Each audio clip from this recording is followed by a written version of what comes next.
Luna melangkahkan kakinya dengan kesal. Saat akan kembali ke rumah, ia teringat dengan Gama yang masih sakit di rumahnya. Luna berjalan menuju toko obat terdekat untuk membeli obat demam sekaligus vitamin bagi pria malang yang ada di rumahnya. Dan membeli beberapa salep luka untuk dirinya sendiri karena Cindy dan Kiki memukulnya di bagian wajahnya tadi. "Kak, beli salep untuk ini ya," ucap Luna sambil menunjuk luka lebam dan goresan di wajahnya.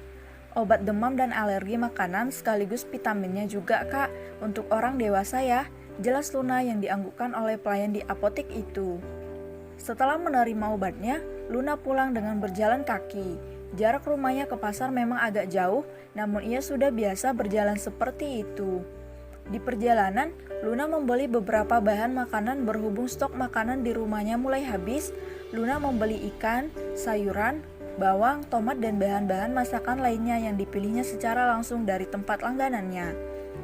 Setelah mendapatkan apa yang dia butuhkan, Luna pulang ke rumah.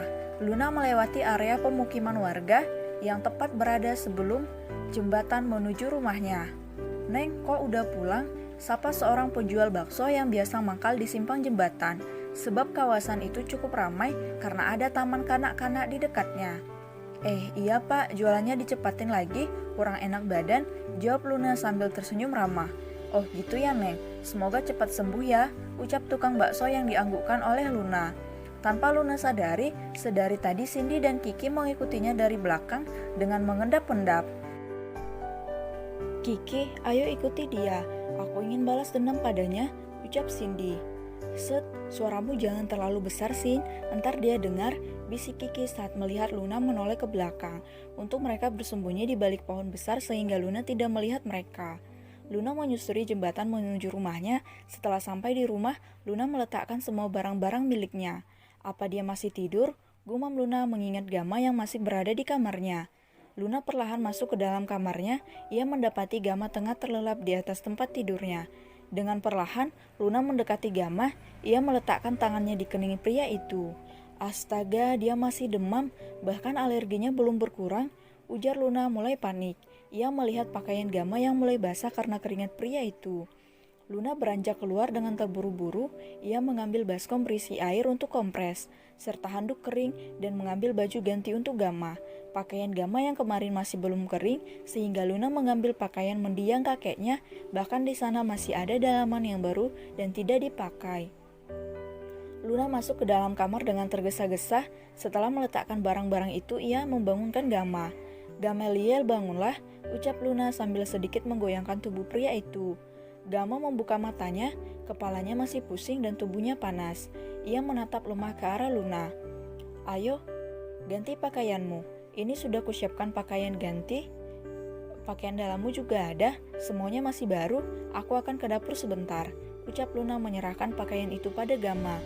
Dengan langkah terburu-buru, Luna keluar dari kamar, bahkan wajahnya begitu panik. Ia langsung pergi ke dapur dan mengolah bahan-bahan yang dibawanya dari pasar tadi. Luna memasak bubur dan sup ayam. Dengan cepat ia mengolah sayuran, daging, dan bumbu. Setelah dirasa pas, Luna menyajikan semuanya di atas nampan, lalu mengambil obat yang dibawanya tadi dari apotek. Sedangkan Gama tengah mengganti pakaiannya dengan menggunakan pakaian yang diberikan oleh Luna. Gama bukanlah pria pemilih perihal pakaian. Meskipun ia selama ini hidup mewah, namun semua kemauan itu bagaikan tiada artinya bagi dia.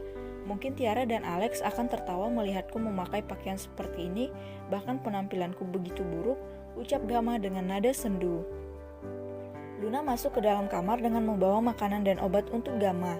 "Ini makanlah dahulu, setelah itu minum obatmu. Kau punya alergi tertentu dengan obat?" tanya Luna sambil mengangkat mangkuk bubur dan memberikannya pada Gama. "Tidak ada, aku tidak punya alergi pada obat," ujar Gama sambil menerima mangkuk bubur itu. Gama menyendok bubur itu dengan tangan gemetar.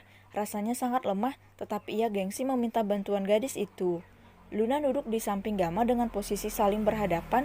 Ia menarik napas panjang saat melihat pria itu makan dengan lambat dan bergetar. "Hup, kalau butuh bantuan bilang, jangan memaksakan dirimu seperti ini, dasar pria kaku." Kesal Luna, ia mengambil alih mangkuk makanan itu membuat Gama menatapnya datar. "Apa lihat-lihat? Makan ini, tidak ada penolakan, kau sangat lemah, tidak usah gengsi meminta bantuan. Ketus Luna sambil mengangkat sesendok bubur dan mengarahkannya ke mulut Gama. Aku bisa makan sendiri, lagi pula kenapa kau merawatku? Lebih baik biarkan saja aku mati, toh aku tak berguna lagi, balas Gama dengan wajah pasrah dan lemah. Cak, kau memang bodoh, cepat makan ini, jika tidak aku akan memaksamu. Kesal Luna saat mendengar penolakan dari Gama.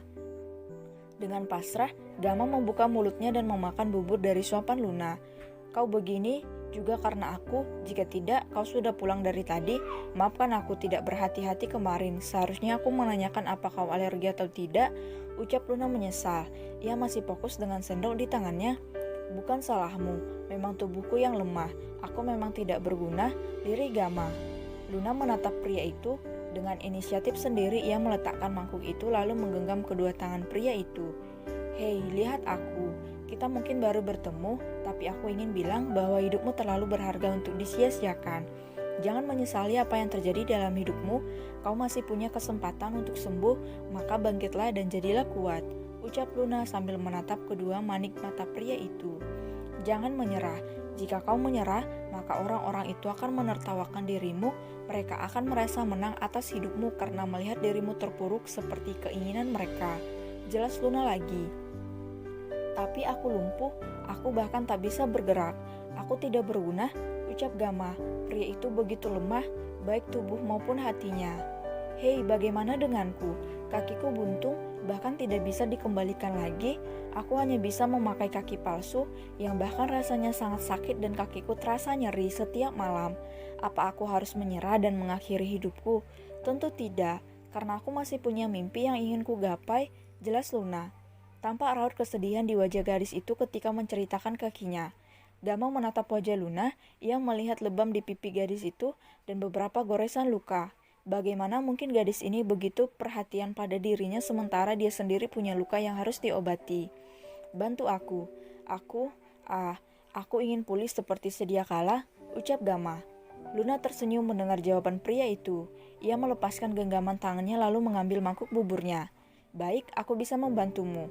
Kita mulai dengan menghabiskan bubur ini, ujar Luna sambil menyuapi pria itu.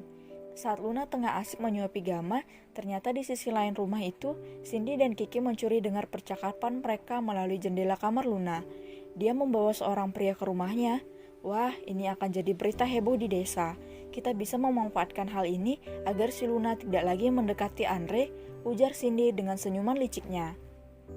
Kau benar, apalagi adat di kampung ini masih kental, pasti mereka tidak akan bisa lepas dari ini semua, balas Kiki.